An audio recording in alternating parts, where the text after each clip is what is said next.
we're back for another installment of Audition Preparation Series. And today we have Michael Harper, who plays second trumpet in the Jacksonville Symphony. He's here to talk about one of our audition excerpts. We're talking about Berlioz today, right, Michael? Absolutely. And this excerpt's from Berlioz's Symphonie Fantastique, here from rehearsal 53 to 8 before 54, so this double bar right here. Good. So I know that when I'm in the audition room, and I've talked about this every time I've done one of these videos, there are a few key things that we listen for, and we'll go through what those are. But the number one of those things is rhythm, and this excerpt will expose your rhythm very clearly. So Michael, you want to talk about some tricky spots in this and how we might practice our rhythm? Absolutely. So we have this very common dotted 8/16 rhythm, especially at this tempo, which is kind of in a quick 2.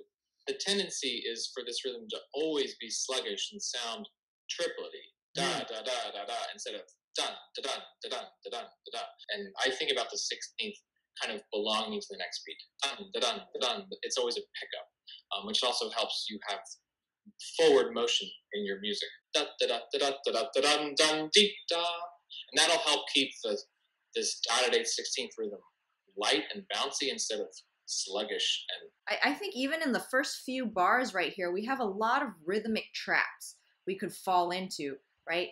Having these syncopations in the first bar and then having that dotted rhythm in the end of the second bar. What would you do? Would you practice this more slowly? Oh, absolutely. Slow practice is crucial for any musician of any level at any difficulty of music. When you're slowing it down, it might be helpful to think in 4, just to really make sure you're lining up the offbeats. Da da da dee, da. Yes, absolutely. Subdividing, keeping it slow. Yes. Awesome. Are there any specific exercises that you do when you're working on the rhythm? Yeah, for this kind of quick dotted 8/16 rhythm, I like to simplify things in my practice to focus on the core, or the sort of the skeleton of what's underneath all the meat of this specific passage. Sure. So I demonstrate a little bit of how I would practice this dotted 8/16 rhythm. Okay. I use a term that a lot of brass players call skeletonizing a phrase, which is finding just the most important crucial notes and paring it down to that, and then slowly adding in back all the details until you have the fully realized version. So starting at 53 for those next 3 bars, to simplify this dotted 8/16 rhythm, I would just maybe play a quarter note on each beat. So I'm just isolating what the important line is. So it would sound like this.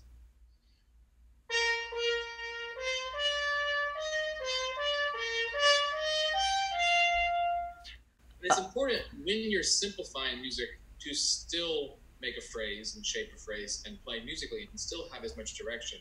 So I'm playing dun dun ding dum dum dum bing bum. So the goal is that high A. And then the next step in my skeleton, once I've practiced that a couple times and gotten really used to that, maybe now I'll add in all the notes, but I'll just make the dotted 8/16 constant 8s. So it'll sound like this.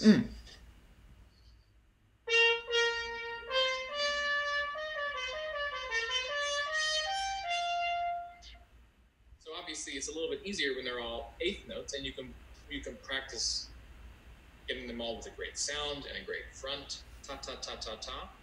And I can still practice all the underlying musical elements, like the phrase direction.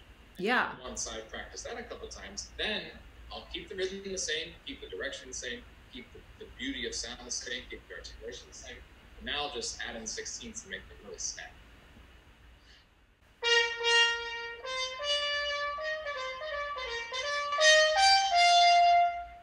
You could do the exact same thing for the longer running passage at dotted 8/16. This passage right here. I really like skeletonizing that rhythm. I noticed that if you practice it that way, you can practice keeping your air support really constant as well, and not letting your tongue kind of get in the way with those complicated rhythms. It's so much easier to have a good flowing, forward-moving airstream if the rhythm is simpler. So for the next phrase, for example, I would maybe even play it all 8s and slur it. Maybe that would be the step between steps 2 and 3, like this.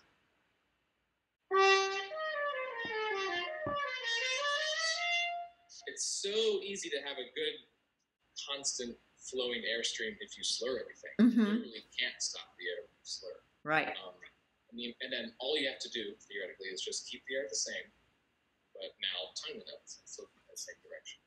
Cool. I think that's a really good practice tip for that. And while we're talking about air, I know another thing that we listen for in the audition room is good sound production. So do you want to talk a little bit about that and maybe where that gets tricky in this excerpt? Yes. So on a brass instrument, for any of the 4 brass instruments, having a quality sound is so important. If you haven't already checked out Chris Bassett's trombone video, I would, if I were you, because he had some really good thoughts about sound and specifically the core and the mantle and the crust. So go check out his video for that analogy, because in the end, all brass instruments are very similar. What we're listening for in sound is confidence of sound, presence, commitment to the sound. I hear a lot of very feeble sounding players who kind of shy away from the sound. We want to hear a full resonant sound instead of a tight pinch sound. Thinking about the shape of your oral cavity when you're playing is extremely important. It's actually very similar to how singers create sound. You wouldn't want to sing with a very nasal pinch sound. Happy birthday, happy birthday. The difference is, and I'm not a real singer, but everyone can mess around with this. The difference is how I'm creating more space inside my mouth. So I'm dropping my tongue and thinking ah instead of ah. And it's if you try whistling,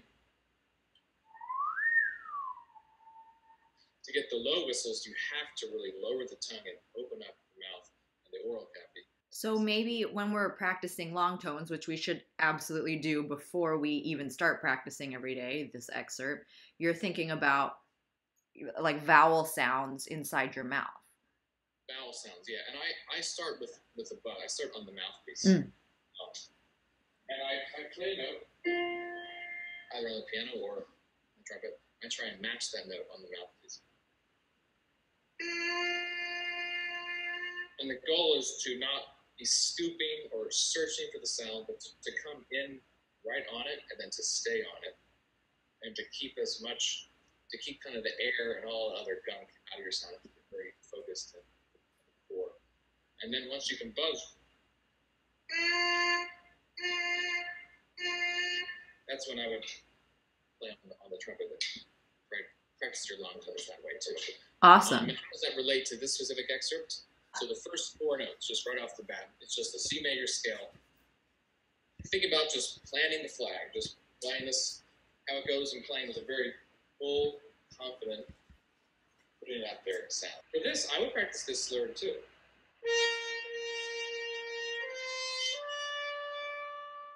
I would just speed it up.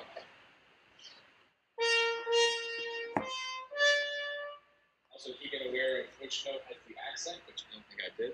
Dun, dun, dun. It's the accent on kind of the offbeat, so make sure that really comes out. Great. Yeah, and now while you were talking about, so we talked about rhythm, we talked a little bit about sound production. Can you talk a little bit about the musical style of this and how we might decide on a style, how we might be informed of the style? Yes, absolutely. Well, for one, you always need to start by listening to several good recordings, not just one, but a couple. Can you repeat that? Because that was important. It's important to listen to several recordings of a piece. Yes. Good recordings. The New York Philharmonic, Chicago Symphony, the good groups, the Jacksonville Symphony. I think we played this last year. 2 years ago. Yeah. 2 years ago, yeah. So know the story of the piece, know the context of the piece, know what's going on. The first 2 minutes of this movement are these kind of scary sounding strings and lots of weird sort of, it's the witches, they're cackling. But then when we come in, we're the trumpets, we're the brass, we're leading the whole brass section in this kind of very different section to the first minute and a half. It's literally a march, and we have to herald the march, and we have to lead the troops and lead the way to the scaffold. So I've pulled up the score here on the screen, and this is readily downloadable for anyone off of IMSLP for free. So you can listen to a recording listen along with the score. I've pulled up exactly where the excerpt occurs, but this is a programmatic piece of music, which means that it has a story to it. In this particular movement of the story, the hero is being escorted or marched to his death, a triumphant death, because he was convicted of some terrible things, and he's about to get his head chopped off by a guillotine, as they did in France back at the time, right? So these townspeople are very triumphant. They're almost pitchforks and torches and stuff, and they're marching him to the scaffold, and that's what the movement is called. So being informed of the story, doing your homework about what the music is about, can also inform us of the style. So, and then also when we look at the score too, we can be informed of what's happening in the rest of the orchestra. Yeah, when you're playing first trumpet, or in this case, first cornet, you're leading the band. You got to lay it down. I want to hear strong note fronts, really clear rhythms, and very, very strong musical commitment to the phrase, and really show where you're leading to. And I think for that first phrase, it's got to be the first high A. So we can't let the phrase sag until we get there. Can you give us maybe an exercise of how we can get really clear accents? So let's imagine our sound as an airline, ETP Airlines, efficient tone production. That's the goal for all brass instruments. And driving the plane are the air and the buzz. They're the pilot and the co-pilot. So they're driving the plane to where we want to go. And the tongue wants to drive, but we don't want to let him drive. We want to make him sit in the back of the plane, keep him from doing any harm. He's trying to hijack the plane. Because too often I hear people trying to just kind of hammer notes out only with their tongue, especially higher notes when you kind of have to kind of squeeze them out. We can't resort to just tongue. We need to find the balance of proper air support with tongue. And normally it's more air, less tongue. But the 20% or the 15% of that is the tongue. It needs to be very clear and crisp. I mean, I practice wind patterns a lot, especially for articulated things like this, where if you look up breathing gym on YouTube, they have some really great ideas in their breathing gym. Specifically, one of these is called a wind pattern. You just hold your hand up to your face, close enough so you can really feel the impact of the air. And you just articulate this how you would play it, and making sure that you still have direction.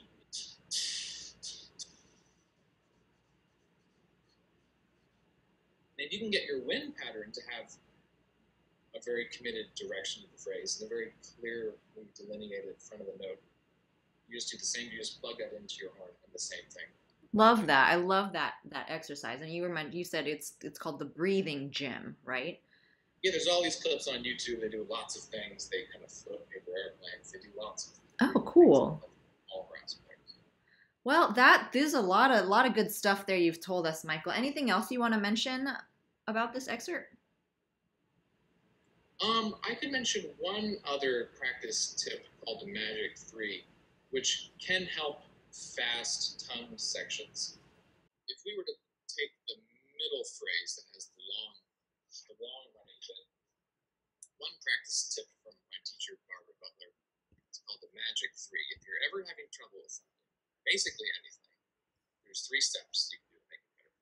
First, you can practice it all slurred. Mm-hmm. I'll just show you.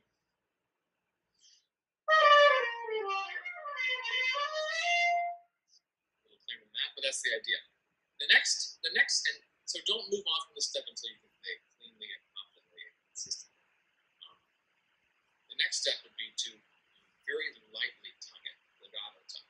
So think about our ETV airlines. You don't want that tongue to start driving the plane. You still want to be leading from air.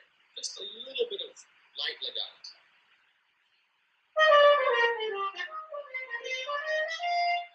It's not going to be the right character, but it's helping us learn this better. Once you can legato tongue it very consistently at all the right notes, and the tongue isn't getting too much in the way, then you can go back to the original way of playing, which obviously is a clear tongue.